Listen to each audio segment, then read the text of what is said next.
Vera stood at the window of her tower and looked out at the stars. She had done this every night for more than 3,000 years. The stars never changed. They burned bright and cold, just as they always had. But the people who came from those stars were gone now. The humans were gone. She was old now, very old. Most people in the galaxy did not live as long as she had. Her people, the Keltherans, could live for thousands of years. Vera was 3,400 years old. She remembered things that everyone else had forgotten. She remembered the humans. The galaxy was different now. 847 different species lived together in peace. They called themselves the Galactic Coalition. They had laws and councils and treaties. They traded with each other and helped each other. It was a good life. But it was not the life Vera remembered from her youth. When Vera was young, only 200 years old, the humans had still been here. They were strange creatures. They lived short lives, maybe only 80 or 90 years if they were lucky. But in those short years, they did so much. They built amazing things. They created beautiful art and music. They asked questions that no one else thought to ask. They were curious about everything. Vera had worked with the humans for 15 years. She was a young diplomat then, fresh and excited about her work. The Keltherans and humans had been close friends. They worked together on many projects. They shared their knowledge and their dreams. Vera had loved that time in her life. She had loved one human most of all. His name was Jake Morrison. He was a captain in the human diplomatic corps. He had brown eyes that were always warm and kind. He smiled easily and laughed often. He was smart and brave and gentle. Vera had never met anyone like him before or since. They had worked together every day for 15 years. They walked in the diplomatic gardens and talked about their hopes for the future. They shared meals and told stories. Jake taught Vera about human music and literature. Vera taught Jake about Keltheran philosophy and art. They became best friends. And then they became something more. Vera had never told Jake how she felt. Her people did not love the same way humans did. Keltherans lived so long that love was different for them. It was slower and quieter. But she thought Jake might have felt the same way about her. She saw it in the way he looked at her sometimes. She heard it in his voice when he said her name. Then one day everything changed. Jake came to see her late at night. His face was sad and serious. He held a small crystal in his hand. It glowed with a soft blue light. He said he had to leave. All the humans had to leave. They were going away and they would not come back for a very long time. Maybe never. He could not tell her why. He said it was important. He said she had to trust him. Vera had been confused and hurt. Why were the humans leaving? Where were they going? Why could Jake not tell her the truth? She asked him all these questions, but he just shook his head. He looked like he was in pain. Then Jake gave her the crystal. He said it held a message for her. He told her to keep it safe. He promised he would come back if he could. He said he would always remember her. Then he left.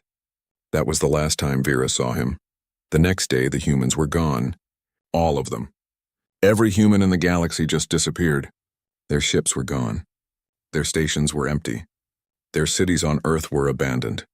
It was like they had never existed at all. The Coalition had searched for them. They sent ships to every corner of known space. They looked for clues and signs. But there was nothing. The humans had vanished completely. After a few hundred years, most people stopped looking. After 1,000 years, most people stopped remembering. The humans became a legend, a story from the old days. But Vera remembered. She kept the crystal Jake had given her.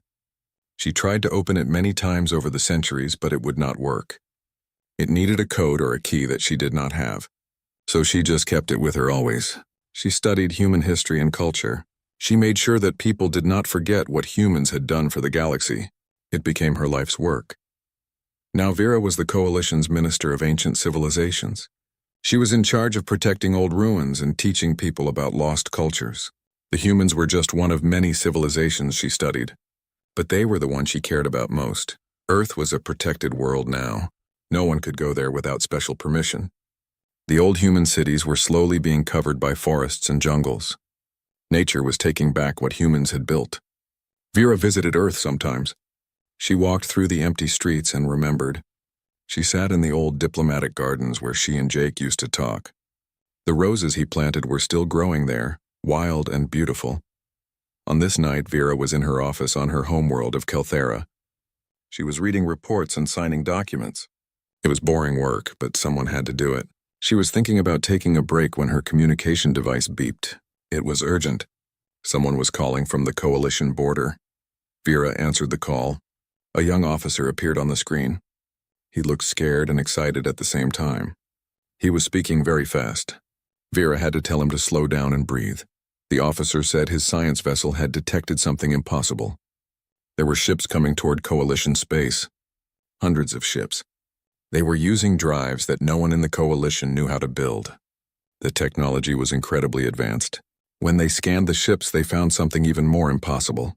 The ships were broadcasting a message in old Earth languages. English and Mandarin and Spanish and others. Languages that had not been heard in the galaxy for more than 3,000 years. The message kept repeating over and over. It said, "This is the human expeditionary fleet. We have returned." Vera felt like she could not breathe. Her two hearts started beating very fast. The humans. They had come back. After 3,200 years, they had come back. Jake had kept his promise. She told the officer to send her all the data immediately. Then she called an emergency meeting of the Coalition Council. Within an hour, every important leader in the coalition was gathered in the council chamber. They were all talking at once. Everyone was afraid or confused or angry. Most of them did not even remember who the humans were. Vera stood up and told them about the humans. She told them about Earth and the Great Departure. She explained how advanced human technology had been, how humans had been friends and allies to many species, how they had just disappeared one day without explanation. Some of the council members looked interested, others looked worried. A few looked terrified. An ambassador from the Krillian Empire stood up. His name was Drex. He was a large creature with sharp teeth and angry eyes. He said the humans were dangerous. They had abandoned the galaxy once. Maybe they were coming back to conquer it. Maybe they wanted to take what others had built. The Krillians had become very powerful in the 3,000 years since humans left. They did not want to give up their power. Other council members agreed with Drex. They said they should prepare for war. They should meet the human fleet with weapons ready. They should not trust creatures who had left them so long ago. But Vera disagreed. She said the humans had been good people. They had never lied or hurt anyone. If they left, they must have had a good reason. She said they should talk to the humans first. They should ask questions before they made threats. She volunteered to lead a delegation to meet the human fleet. The council argued for hours. Finally, they agreed to let Vera go, but they sent warships with her just in case. If the humans tried anything, the coalition would be ready to fight. Vera did not like this, but she had no choice. At least she would get to see the humans again. Maybe she would get to see Jake. Vera packed quickly. She took her diplomatic robes and her official documents. She took the crystal Jake had given her all those years ago. She held it in her hand and wondered if it would finally give up its secret. Then she boarded her ship and set course for the border. The journey took 3 days. Vera could not sleep. She kept thinking about Jake. Would he still be alive? Humans had such short lives. 3,000 years was an impossible amount of time for them. He would have been dead for thousands of years. But maybe humans had learned how to live longer.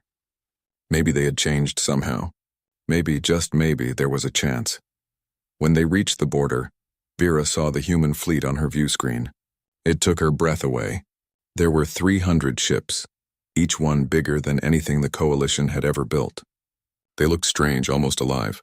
They had smooth curves and glowing lines of light running across their surfaces. They moved through space like they were swimming through water. The largest ship was called the Perseverance. It was as big as a city. Vera's diplomatic vessel looked like a tiny insect next to it. She sent a message asking for permission to come aboard. The answer came back immediately. The humans welcomed her. They said they were honored to meet with a representative of the coalition. They said they remembered the Keltherans with great fondness. Vera felt tears in her eyes. They remembered. After all this time, they still remembered her people. She guided her ship into the Perseverance's landing bay. The bay was huge and bright. Strange machines moved around, doing tasks she did not understand. When her ship landed, the door opened automatically. Vera stepped out onto the deck. A woman in a dark blue uniform was. Kate touched a control panel on the table. The lights in the room dimmed. A holographic image appeared in the air between them. It showed Earth as it had been 3,000 years ago. Cities covered the surface. Ships moved in orbit. It looked alive and beautiful. Then the image changed. It showed something else. Something that made Vera's skin go cold. Dark shapes moved through space. They were not ships. They were not machines. They were alive. They looked like shadows with teeth, like holes in reality itself. The image showed them moving toward Earth, getting closer and closer. Kate said these creatures were called the Devourers. Human scientists had discovered them by accident while studying dimensional physics. The Devourers came from another dimension. They fed on organic life. They consumed everything living and left only dead worlds behind. And they had detected Earth. They were coming. Vera stared at the images. She felt sick. These things were horrible beyond imagination. She asked Kate why the humans had not warned the coalition. Why had they kept this secret? Kate's expression became sad. She said the humans had tried to find a way to tell everyone. But every scenario ended the same way. Panic, chaos, the collapse of civilization. The Devourers were too powerful. No known weapon could hurt them. If everyone knew they were coming, the galaxy would destroy itself in fear before the Devourers even arrived. So humanity made a terrible choice. They would leave. They would draw the Devourers away from coalition space. The creatures had locked onto Earth's energy signature. If Earth disappeared, the Devourers would follow. It was the only way to save everyone else. Kate showed Vera more images. Humans building huge ships in secret. Families loading their belongings. Children saying goodbye to their homes. Everyone knew they would never come back. They knew they were going into exile forever. But they did it anyway because it was the right thing to do. On the last day, the entire human species left. 20 billion people on thousands of ships. They used experimental dimensional drives to jump far away into unexplored space, and the Devourers followed them just as they had hoped. The creatures left coalition space alone. They chased the humans instead. Vera had tears running down her face. The humans had saved everyone. They had sacrificed everything to protect people who would never even know what they had done. She asked Kate what happened next. How did humans survive? Kate's face became hard. She said it was not easy.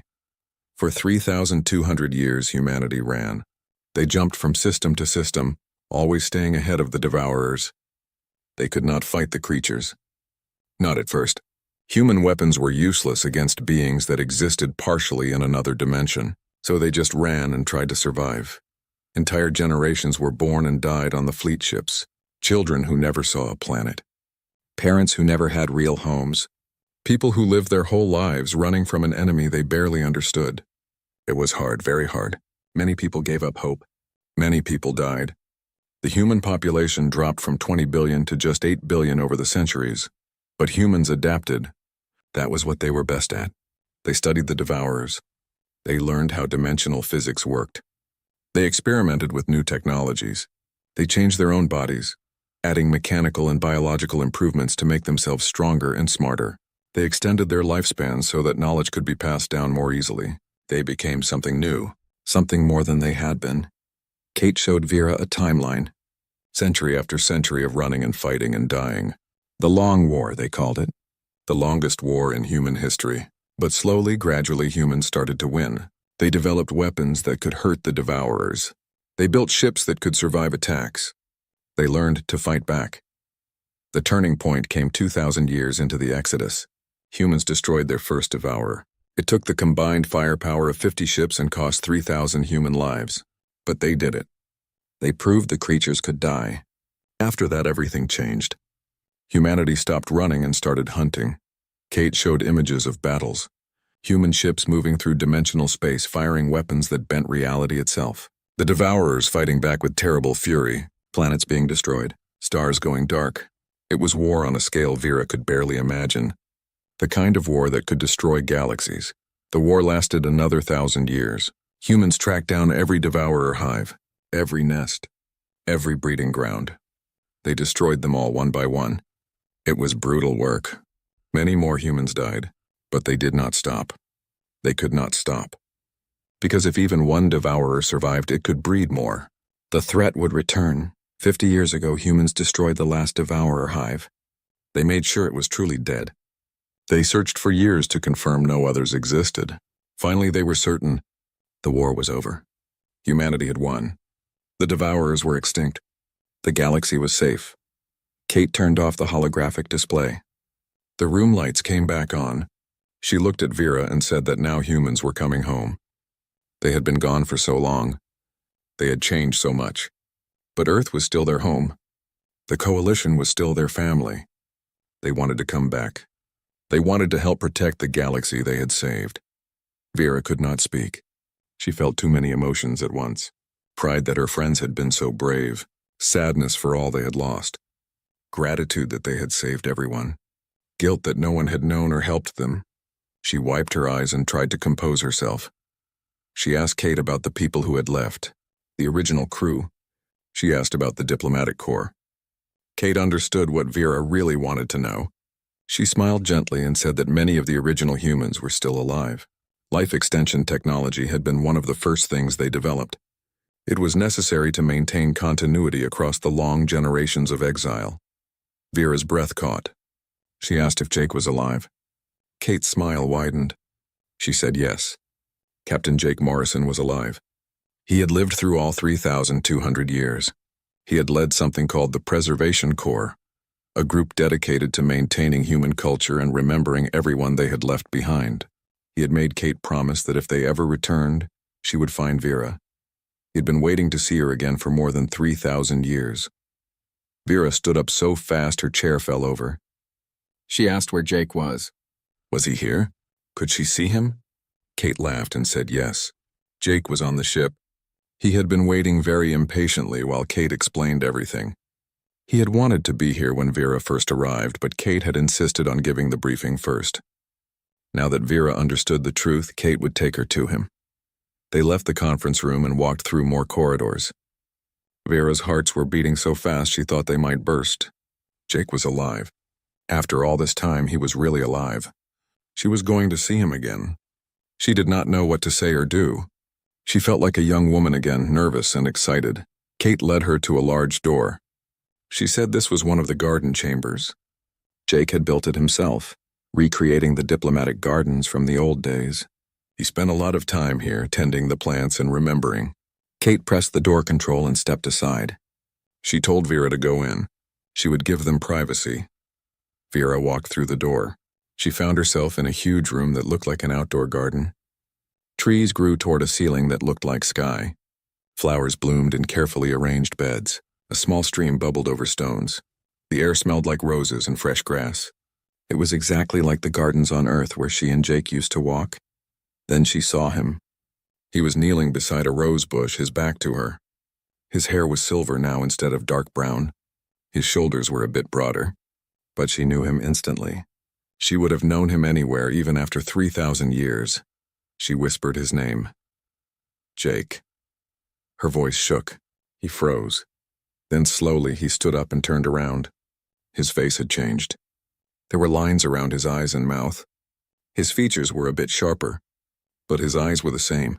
Those warm brown eyes that had looked at her with such kindness, they were exactly the same. For a moment they just stared at each other. 3,200 years of separation stretched between them. Then Jake smiled. It was his old smile, bright and genuine. He said her name, Vera. Just that one word, but it held everything. All the pain and loneliness and hope of their time apart. Vera ran to him. She crossed the garden in seconds and threw her arms around him. Jake caught her and held her tight. They stayed like that for a long time, neither speaking. Vera was crying. Jake might have been crying, too. It did not matter. They were together again. After all these impossible years, they were together. Finally, they pulled apart just enough to look at each other. Jake touched her face gently, like he could not believe she was real. He said he was sorry. He said it over and over. Sorry for leaving. Sorry for not explaining. Sorry for making her wait so long. He said there had not been a day in 3,000 years when he did not think of her. Vera told him to stop apologizing. She understood now. He had done what he had to do. He had saved everyone, including her. She was proud of him. She was grateful to him, and she had never stopped thinking about him either. Never stopped hoping he would come back. They sat together on a bench near the roses. Jake explained more about the Long War, about the ships and the battles, about the people who had... Vera stayed on the Perseverance for 3 days. She and Jake spent every possible moment together. They walked through the ship's corridors and gardens. They talked about everything that had happened in the past 3,000 years. They tried to fill in all the time they had lost. Jake showed her how humans had changed. He took off his uniform jacket and rolled up his sleeve. Vera saw faint lines under his skin, glowing softly with blue light. Jake explained that these were biotechnological enhancements. All humans had them now. The enhancements connected them to their ships and helped them process information faster. They also helped repair injuries and fight disease. Some humans had developed other abilities too. Jake said that exposure to dimensional energies during the Long War had changed them. Some people could sense things across vast distances. Others could communicate without speaking. A few could even manipulate small objects with their minds. Humans were transhuman now, Jake said. More than they had been. But they had kept their hearts. They were still human where it mattered most. Vera found it all fascinating and a little frightening. The humans were so powerful now. They could probably conquer the entire coalition if they wanted to. She asked Jake if anyone in the fleet wanted that. Did any humans resent the coalition for living in peace while humanity suffered? Jake looked sad but shook his head. He said some people were bitter, yes. Some people carried anger about the past. But most humans understood the choice they had made. They had saved the galaxy because it was the right thing to do, not because they expected gratitude or reward. But Vera worried. She knew her people. She knew the Coalition Council. They would be afraid of humans now. Fear made people do stupid things. She needed to get back to Kelthera and start working on a plan. She needed to help humans and the Coalition understand each other again. It would not be easy. On the third day, Vera received an urgent message from the Coalition Council. They demanded that she return immediately and report on the human threat level. The message made her angry. Threat level. As if humans were enemies. As if they had not sacrificed everything to save everyone. She showed the message to Jake.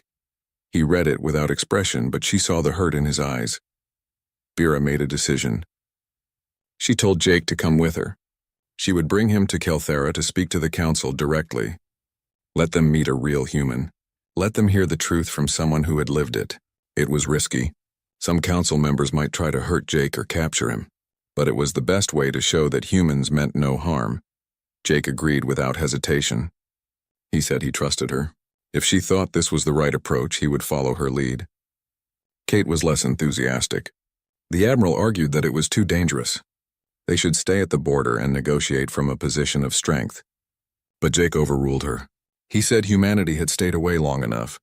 It was time to come home, even if home was not ready for them yet. They traveled to Kelthera on Vera's diplomatic vessel. Jake spent the journey looking out at the stars. He pointed out constellations and told stories about them. Some of the stars were different now. They had moved or died in the time he had been gone. It made him quiet and thoughtful. Vera held his hand and let him grieve for the sky he remembered. When they arrived at Kelthera, crowds gathered at the spaceport. Word had spread that the human fleet had returned. People wanted to see the first human to set foot on Kelthera in over 3,000 years. Some people held flowers and welcome signs. They remembered the old stories about human friendship. But others held weapons and angry signs.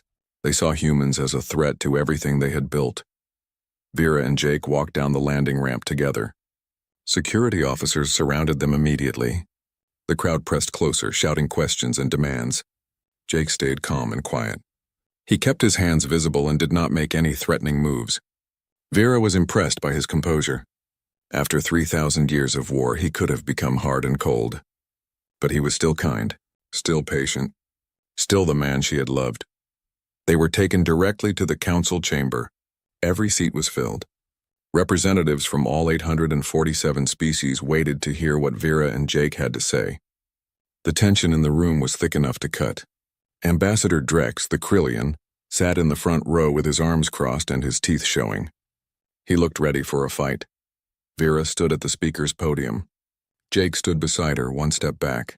She introduced him formally as Captain Jake Morrison, former diplomatic corps, representative of humanity. Then she told the council everything. About the Devourers and the Great Departure.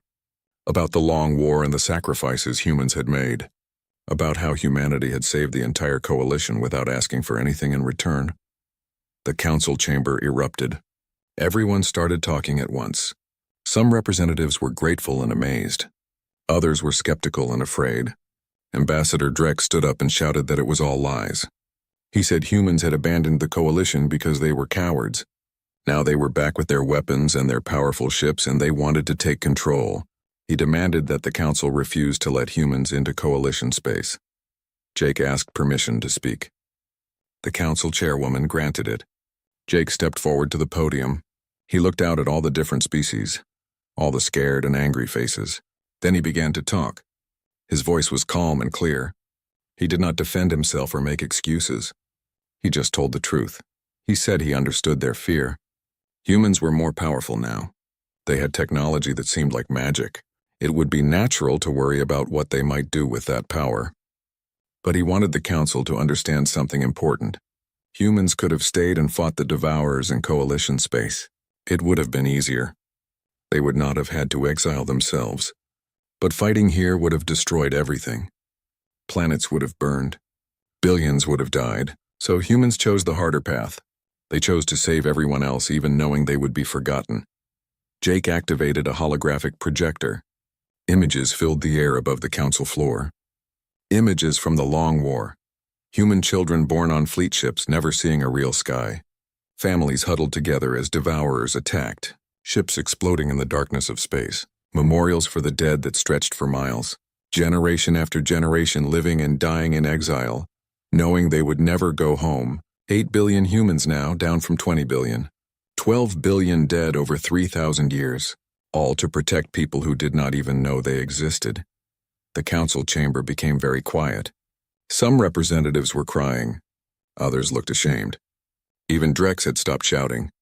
He stared at the images with wide eyes. Jake let the projections play for several minutes. Then he turned them off. He said humans were not asking for control or territory or power. They just wanted to come home. They wanted to rejoin the coalition as equals. They wanted to share what they had learned so that everyone could defend themselves if the Devourers ever returned. They wanted to be friends again with the species they had saved. To prove their intentions, Jake made an offer.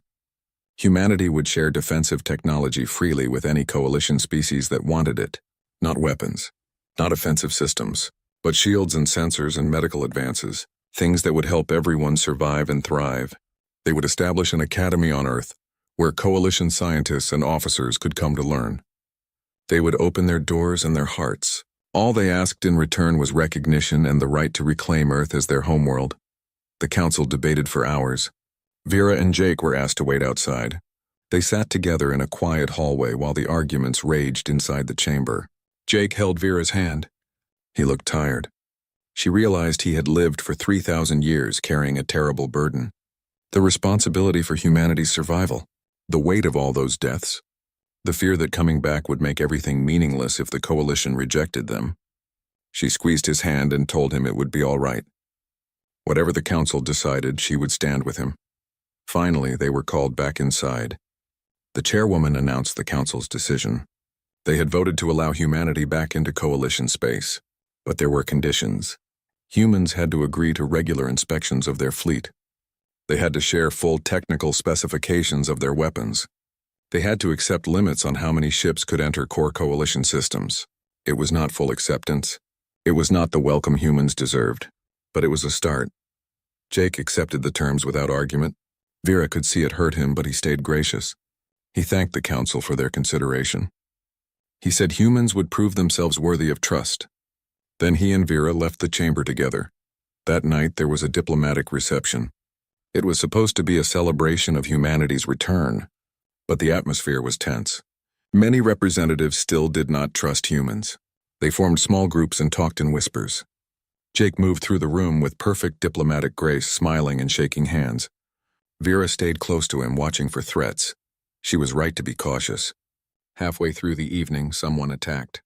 A group of Krillian soldiers moved toward Jake with weapons drawn. They said he was too dangerous to live. They said humans would enslave everyone if given the chance. They raised their energy rifles and fired. The alarm woke Vera in the middle of the night. She sat up in bed, confused and frightened. The communication panel on her wall was flashing red. Emergency signal. She activated it immediately. Kate Sullivan's face appeared on the screen. The Admiral looked grim. Kate said they had a problem. A very serious problem. Human deep space sensors had detected dimensional signatures at the Coalition border. The pattern was unmistakable. It was a devourer. Somehow, impossibly, one had survived.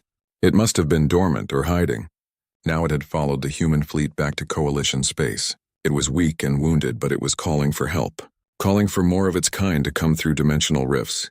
Vera felt ice in her veins. She asked where Jake was. Kate said he was already on his way to the Perseverance.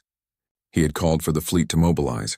They needed to find and destroy this devourer before it could bring others, before it could start feeding on Coalition worlds, before the nightmare began again. Vera dressed quickly and headed to the council chamber. She needed to warn them, but when she arrived, she found the council already in session. They had detected the dimensional disturbance too. Their scientists did not know what it was, but they knew it was dangerous. Panic filled the chamber. Representatives shouted questions and demands. No one knew what to do. Vera took the floor and told them the truth. A devourer had entered Coalition space, the creature that humans had fought for 3,000 years, the reason humans had left in the first place. It was here now, and it would destroy everything if they did not stop it. She said the human fleet needed to engage immediately. They had the weapons and experience to fight this thing. No one else did. The council erupted in argument. Some members believed her and wanted to authorize human military action. Others refused. They said this was a trick. Humans had probably brought the creature here deliberately. They wanted an excuse to use their weapons in Coalition space. They wanted to prove how powerful they were and make everyone dependent on them. The debate went in circles for hours while the devourer got closer to inhabited systems. Then the news came in. The devourer had attacked a mining colony on the planet Tertius 3. 3,000 people lived there. The colony sent a distress signal and then went silent. Coalition forces rushed to investigate. What they found horrified them. The entire colony was gone. Not destroyed, gone, the buildings, the people, even the atmosphere. All consumed. The devourer had fed and now it was stronger. Coalition warships engaged the creature. Vera watched the battle footage in the council chamber with growing horror. The devourer was visible as a dark shape that seemed to absorb light. It moved through space impossibly fast. Coalition weapons hit it but did nothing. Energy beams passed right through it. Missiles exploded harmlessly. The creature existed partially in another dimension. It was untouchable. Then the devourer struck back. Dark tendrils reached out from its body and touched the Coalition ships. The ships simply ceased to exist. Consumed in seconds, crews and all. 12 warships destroyed in under a minute. The rest of the fleet retreated in panic. They sent desperate messages back to the council. This thing was unstoppable. They needed help. They needed the humans. Vera did not wait for the council to decide. She used her emergency authority as a senior minister to authorize human intervention. It was technically illegal. She could be arrested or even executed for treason. But 3,000 people were already dead. More would die if she waited. She sent the authorization to Kate Sullivan directly. The human fleet could engage. The council exploded in fury. Representatives shouted that Vera had overstepped her authority, that she had betrayed them, that she was working with the humans against the Coalition. The chairwoman called for her arrest. Security officers moved toward Vera, but she stood her ground. She said she would accept any punishment they wanted to give her. After she saved their lives. On her personal communicator, she received a message from Jake. Just 2 words. Thank you. Then his transmission ended. He was going into battle. Vera wanted to be there with him, but she had to stay here. She had to make the council understand what was happening. She had to make them see that humans were their only hope. She demanded that the council watch the battle. She had Jake patch the feed directly to the council chamber screens. They could see for themselves what humans had fought for 3,000 years. They could see what true courage looked like. The council had no choice. They watched. The human fleet arrived at Tertius 3 within an hour. 20 ships led by the Perseverance. They moved into formation with practiced precision. These were veterans of the Long War. They had fought devourers hundreds of times. They knew what they were doing. Vera watched the screens and prayed to every god she knew. Please let Jake survive. Please let this work. The devourer sensed the human ships and turned toward them. It seemed to recognize them, understand them. It attacked with terrible speed. But the humans were ready. Their shields flared to life, shields that could extend into dimensional space. The Devourer's tendrils hit the shields and could not pass through. For the first time, the creature was blocked. The human ships opened fire. Their weapons were unlike anything the Coalition had ever seen. Beams of light that twisted through multiple dimensions, missiles that phased in and out of reality, gravity weapons that crushed space itself. The Devourer screamed. Vera could not actually hear it, but somehow she felt it, a terrible sound that made her bones ache. The creature was in pain. It was being hurt, but the Devourer fought back hard. It was wounded and desperate. It struck at the human ships with all its remaining strength. 2 ships exploded. Another was pulled into dimensional space and vanished. Hundreds of humans died in seconds. Vera watched Jake's ship, the Perseverance, take a direct hit. The shield held, but just barely. She saw damage reports scrolling across the screen. Hull breaches, casualties, but Jake kept fighting. He coordinated the fleet with calm efficiency, his voice steady over the communication channels. The battle lasted 20 minutes. It felt like hours. The human fleet surrounded the Devourer and poured fire into it from all sides. The creature thrashed and screamed. It tried to escape, to jump back into dimensional space. But the humans had deployed dimensional anchors, devices that locked space in place. The Devourer was trapped. It could not run. It could only die. Finally, Jake gave the order for a final strike. All remaining ships fired at once. Every weapon, every ounce of power. The Devourer was caught in a storm of dimensional energy. Its form began to break apart. Pieces of it dissolved into nothing. It screamed one last time, a sound of rage and pain and despair. Then it was gone. Completely destroyed. Nothing remained but empty space and debris from the lost ships. The council chamber was silent. Every representative stared at the screens in shock. They had watched humans fight and die to protect Coalition space. They had seen technology and courage beyond anything they could imagine. They had seen the truth. Humans were not the threat. Humans were the protectors. They always had been, but the relief was short-lived. Kate Sullivan's face appeared on the screens. She looked exhausted and worried. She said the Devourer's death scream had been very powerful. It had echoed through dimensional space. Their sensors were detecting responses. Other Devourers in other dimensions had heard the call. They were coming. Hundreds of them. Maybe thousands. Dimensional rifts were beginning to open all across Coalition space. The invasion was starting. Vera felt the floor drop out from under her. This was the nightmare she had feared, the thing humans had tried to prevent by leaving. Now it was happening anyway. The Devourers were coming for the Coalition. Everyone in the galaxy was in danger. They had days at most, maybe only hours. The council exploded into chaos again. But this time it was different. People were not arguing about whether to trust humans. They were arguing about how to survive. What to do, where to go. Some suggested evacuation. Others wanted to surrender. A few talked about fighting. But no one knew how. No one except the humans. The chairwoman called for order. She looked at Vera with new respect. She said Vera had been right. The humans were friends, not enemies. She formally apologized for doubting her and withdrew the arrest order. Then she asked what humans needed to defend the Coalition. What could the council do to help? Vera contacted Jake immediately. His face appeared on the main screen, visible to the entire council. He looked tired and sad. Blood marked his uniform from where injured crew members had been treated. But his eyes were determined. He said humanity would help. Of course they would help. That was why they had come back. But they could not do this alone. They needed the Coalition's help too. Jake outlined a defense plan. Humans would deploy dimensional anchors throughout Coalition space. These would limit where Devourers could enter and give defenders time to respond. They would establish defensive perimeters around key systems. They would train Coalition forces in anti-Devourer tactics. But it would take everyone working together. Every species, every ship, every soldier. Unity was their only chance. The council voted unanimously to accept Jake's plan. Even former skeptics raised their hands in support.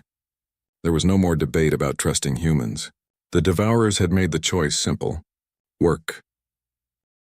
The Devourers came through the rifts like nightmares made real. Dark shapes that twisted and writhed in space. They did not move like ships or creatures. They simply appeared where they wanted to be, defying the normal laws of physics. Vera watched, from her command center as 312 of them emerged into Coalition space. Each one was hungry, each one was deadly, but the Coalition was ready. Ships from 800 species filled the defensive perimeters. Human vessels anchored each position, their advanced shields and weapons forming the core of each battle group. Coalition ships surrounded them, ready to provide support. It was the largest military operation in galactic history.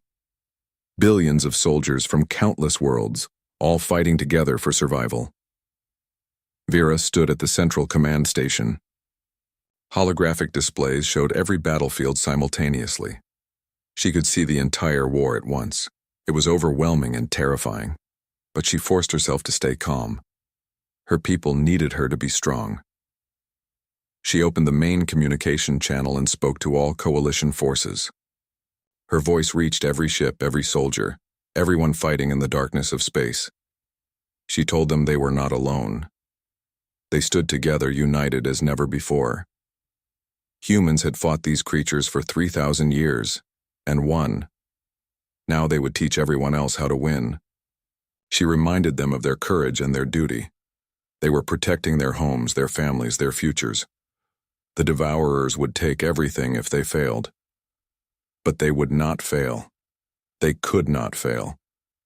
The galaxy was counting on them. The first battles began.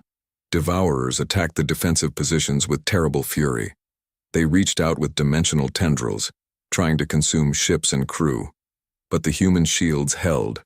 Dimensional anchors locked space, preventing the creatures from phasing away or pulling ships into other dimensions. Coalition weapons fired in coordinated salvos following human targeting data. Slowly, painfully, they began to push the Devourers back. But the cost was high.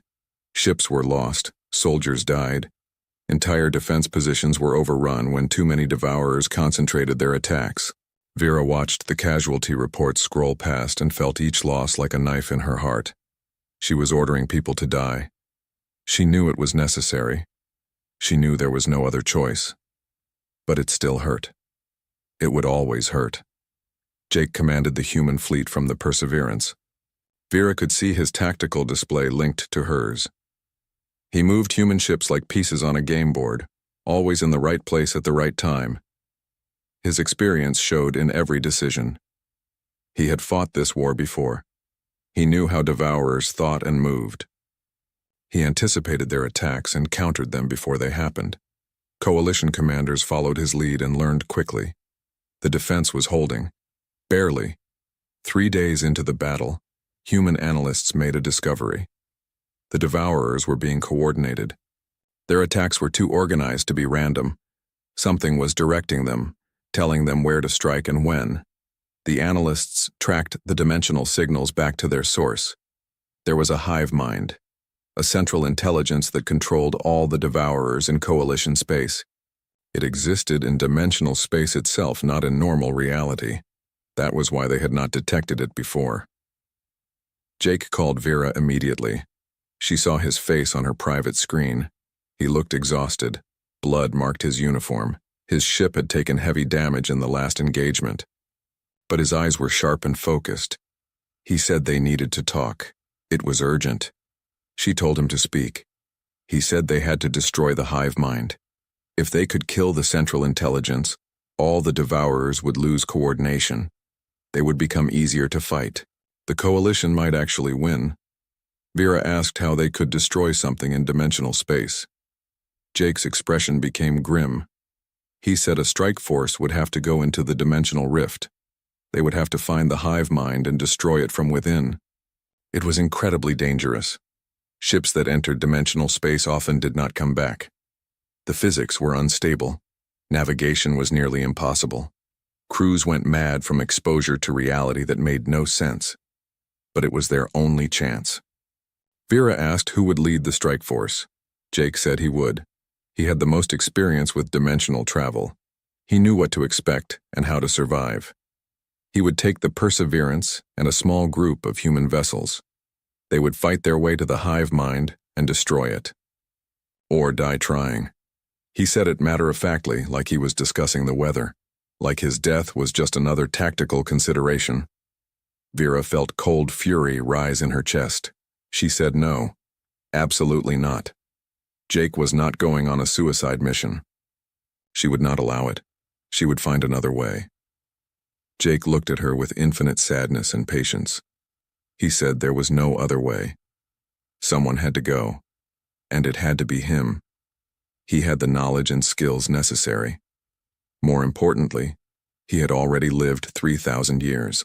He had seen everything he needed to see, done everything he needed to do. If his death saved the galaxy, it was a good trade. Vera said no again. Her voice shook with emotion. She said she had waited 3,000 years for him to come back. She had just gotten him back. She was not going to lose him now. Not like this. Jake reached toward the screen like he could touch her face. He said he was sorry. So sorry. But this was bigger than both of them. This was about saving everyone. All the species in the coalition. All the billions of lives depending on them. He had to go. He had to try. Then Vera made her decision. If Jake was going into the dimensional rift, so was she. She was the Supreme Commander. She could go where she wanted. She would take her flagship and join the strike force. They would face the hive mind together. Jake immediately protested. It was too dangerous. She was too important. The coalition needed her. But Vera interrupted him. She said the coalition had other commanders. What it did not have was time to argue. Either he accepted her help or she would order him to stand down. His choice. Jake stared at her for a long moment. Then he smiled. It was a small, sad smile. He said she was the most stubborn person he had ever met. That was one of the things he loved about her. If she was determined to do this, he could not stop her. They would go together. Partners. Just like they had always been meant to be. Vera felt tears on her face, but she was smiling too. She told him to prepare his ships. They would leave in 1 hour. Vera turned command of the defense over to her second-in-command. She recorded messages for the council and her family, just in case. Then she boarded her flagship, a powerful Keltheran vessel that had been modified with human technology. Her crew was handpicked, all volunteers who understood the risks. They were ready to die if necessary. But they were also ready to win. The strike force assembled at the largest dimensional rift, 20 ships total. The Perseverance led them. Vera's flagship took position beside Jake's ship. Around them, human vessels formed a protective formation. They looked small against the massive rift, a tear in space that glowed with sickly light. Dimensional energy leaked through, making reality shimmer and twist. Looking at it too long made Vera feel sick. Jake's voice came through on the command channel. He gave the order to advance. The ships moved toward the rift together. As they got closer, the effects intensified. Vera saw colors that should not exist, heard sounds that had no source. Time seemed to slow down and speed up randomly. Her crew looked frightened. She told them to stay focused. Trust their instruments. Trust each other. They would get through this. They entered the rift. Reality broke apart. Vera's ship was suddenly in a place that made no sense. Space had no direction. Up and down meant nothing. The stars outside her view screen twisted into impossible shapes. She saw her ship both from inside and outside simultaneously. Time flowed backward and forward at once. Her mind struggled to process information that contradicted everything she knew about how the universe worked. But Jake's voice guided them. He was calm and steady, giving instructions that helped them navigate the madness. He had been here before. Many times. During the Long War, humans had learned to survive in dimensional space. He taught the strike force his tricks, how to ignore what their eyes showed them and trust their instruments, how to visualize the correct path through space that had no paths. Slowly, painfully, they pushed deeper into the rift. Devourers attacked them. The creatures moved through dimensional space naturally. They were more powerful here, more dangerous. Ships exploded. Crews died. The strike force shrank from 20 vessels to 15, then to 12, but they kept going. They had to keep going. Jake tracked the dimensional signals to their source. The hive mind was close now. Very close. They just had to survive a little longer. Then they saw it. The hive mind. It was enormous. A living thing the size of a planet, pulsing with dark energy. It existed across multiple dimensions at once. Tendrils reached out from it in all directions, connecting to every devourer in Coalition space. This was the source, the heart of darkness, the thing that had to die. Jake gave the order to attack. All remaining ships opened fire. Dimensional weapons tore into the hive mind. It screamed. The sound was felt rather than heard, a vibration that shook reality itself. The hive mind fought back. Tendrils lashed out, crushing ships. 5 more vessels were destroyed in seconds. Only 7 remained. Jake's ship, Vera's ship. The war ended 3 days later. The last devourer was destroyed by a combined human-Krillian battle group. Across the galaxy, people celebrated. They had faced extinction and survived. They had stood together against the darkness and won. The victory belonged to everyone. Every species. Every soldier. Every ship. But everyone knew who had made it possible. The humans, and the ancient princess who had never stopped believing in them. Vera and Jake spent 2 weeks recovering. Both had been injured during the strike on the hive mind. Human medical technology healed their bodies quickly, but they needed time to rest. They stayed on Kelthera, in Vera's family home. It was a quiet place, surrounded by gardens and far from the noise of the cities. They walked together among the flowers and tried to process everything that had happened. Jake was quiet often. He seemed troubled. Vera finally asked him what was wrong. He said he kept thinking about all the people who had died. The strike force had lost 13 ships, thousands of crew members. Coalition losses across all battles numbered in the millions. So many dead, so much sacrifice. He wondered if there had been another way. A better way. Vera took his hand and told him there had not been. They had done the only thing possible. And because of their actions, billions more were alive. He had to remember that. He had to let himself be at peace. She also told him something else. Something she had realized during the battle. When they linked their ships together, when they combined human technology and Keltheran psionic abilities, they created something new. A connection between them that had not existed before. She could feel him now. Feel his emotions and sometimes his thoughts. It was faint but real. The dimensional energies had changed both of them. Bonded them in a way that transcended normal relationships. They were linked now, permanently, for as long as they lived. Jake looked at her with wonder. He said he felt it too. He had thought it was just his imagination. But no, it was real. He could sense her presence in his mind, feel her emotions echoing through the bond. He asked if this frightened her. Vera smiled and shook her head. She said it made her happy. After being alone for so long, she would never be alone again. They would always have each other. No matter what happened, no matter where they were, they would always be connected. The Coalition Council called them back to give their final reports. The meeting was very different from the first time Jake had addressed the council. Now every representative stood and applauded when they entered. The chairwoman gave a long speech about their heroism and sacrifice. She announced that both Vera and Jake would receive the Coalition's highest honor, the Star of Unity. It had only been given 17 times in galactic history. Now they would be the 18th and 19th recipients. But the honors were not what mattered most. The council made another announcement. Humanity was formally welcomed back into the Coalition with full membership status. All restrictions were lifted. Humans could settle anywhere they wanted. They could trade freely with any species.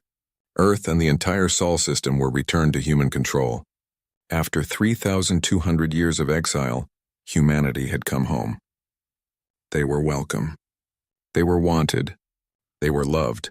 The Council also created a new position, co-defenders of the Coalition. This position would be held jointly by 2 people. One human, one from another species. They would be responsible for protecting the galaxy and maintaining peace between all civilizations. The first holders of this position would be Jake Morrison and Vera. They would serve together, lead together, protect everyone together, just as they had always been meant to do. After the ceremony, there was a massive celebration. Every species sent representatives. There was food and music from 800 worlds. People danced and laughed and told stories. The war was over. The darkness had been defeated. Now it was time to rebuild, time to heal, time to create something better than what had existed before. Vera and Jake slipped away from the celebration early. They needed time alone, time to just be together without duties or responsibilities. Jake took her to his ship. The Perseverance had been repaired, though it still bore scars from the battle. He led her to the garden chamber, the one he had built to remember Earth, the place where they had reunited. It looked different now. New flowers had been planted, new trees added. It was growing and changing. Just like them, they sat on their favorite bench, the one surrounded by roses. Jake said he wanted to show her something. He had been working on a project, something special. He activated a holographic display. Images appeared in the air around them. Pictures of Earth, but not Earth as it was now. Earth as it would be in the future. Cities rebuilt, forests restored, oceans clean and blue, humanity and other species living together, children playing in parks, ships coming and going in peaceful skies. A vision of hope. Jake said humans were ready to reclaim their homeworld. They would terraform it back to its original beauty, but they would not do it alone. They wanted other species to join them, to help build something new. Earth would become a symbol of unity, a place where everyone was welcome, where all civilizations could learn and grow together. He asked Vera if she would help him build this dream, if she would stand with him as they created a better future. Vera looked at the images with tears in her eyes. She said yes. Of course, yes. She would help him build anything. Go anywhere. Do anything, as long as they were together. She had waited 3,000 years for him. Now she had forever to love him, and she would not waste a single moment. Jake smiled and pulled her close. He kissed her gently. Then he said there was one more thing. He reached into his pocket and pulled out something small, a ring. It was beautiful, made of metal that seemed to shift colors in the light. Dimensional metal, Jake explained. Forged in the fires of the Long War, it existed partially in multiple dimensions at once, like their bond, like their love. He asked Vera if she would marry him, if she would share her life with him officially. In human tradition and Keltheran tradition and every tradition that mattered, Vera could not speak. She was crying too hard, but she nodded, yes, always yes. Jake slipped the ring onto her finger. It fit perfectly. It glowed softly, responding to her touch. She looked at Jake and saw her own joy reflected in his eyes. They had been through so much, lost so much, but they had found each other again, and now nothing would separate them. Not time, not distance, not war or darkness or fear. They had forever, and they would spend it together. The wedding happened 3 months later. It was held on Earth, the first major ceremony on humanity's homeworld in over 3,000 years. Representatives from every coalition species attended. The human fleet provided honor guards. Keltheran priests performed the traditional ceremonies. Human customs were observed too. It was a blending of cultures, a celebration of unity. Exactly what Vera and Jake represented. They were married in a field of wildflowers. Earth had grown wild during humanity's absence. Nature had reclaimed everything. But it was beautiful. The sky was blue and clear. Birds sang in the trees. A warm breeze carried the scent of flowers. It was perfect. Vera wore traditional Keltheran robes in silver and blue. Jake wore his diplomatic uniform, cleaned and repaired. They stood together and made their vows, promising to love and protect each other, to stand together against anything, to build a life and a future together. Kate Sullivan officiated. She spoke about courage and sacrifice, about two people who had changed the galaxy by refusing to give up on each other, about love that survived 3,000 years of separation, about hope in the face of impossible darkness. She said Vera and Jake were proof that good things were worth fighting for, worth waiting for, worth any sacrifice. When the ceremony ended, everyone celebrated. There was music and dancing, food from 100 worlds, laughter and joy. The war was behind them now.